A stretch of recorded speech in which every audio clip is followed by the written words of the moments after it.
तालुक्यातील खोडगाव येथील शेतकरी अतुल खारोळे यांनी आज सकाळी वीज वितरण कंपनीच्या कार्यालयाच्या प्रांगणात निमाच्या झाडाला गळफास लावून आत्महत्येचा प्रयत्न केल्याने खळबळ उडाली. उपस्थित नागरिकांच्या सतर्कतेमुळे अनर्थ टळला. मिळालेल्या माहितीनुसार खारोळे यांनी 3 एकरात टरबूज पीक घेतले होते. मात्र सतत खंडित होणाऱ्या वीज पुरवठ्यामुळे पिकाचे मोठे नुकसान झाले. वारंवार तक्रारी करूनही अधिकाऱ्यांकडून दखल न घेतल्याने हताश झालेल्या शेतकऱ्यांनी टोकाचे पाऊल उचलले. घटनेची माहिती मिळताच आमदार गजानन लवटे, पोलीस अधिकारी सागर भास्कर यांच्यासह स्थानिक पदाधिकारी घटनास्थळी दाखल झाले. अखेर वीज विभागाकडून अखंडित पुरवठ्याचे लेखी आश्वासन मिळाल्यानंतर शेतकरी खाली उतरला. या प्रकारामुळे वीज विभागाच्या निष्काळजी कारभारावर संताप व्यक्त होत आहे.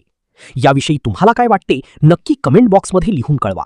महाराष्ट्र मेल न्यूज चॅनलला लाईक आणि सबस्क्राईब केलं नसेल तर सबस्क्राईब करा.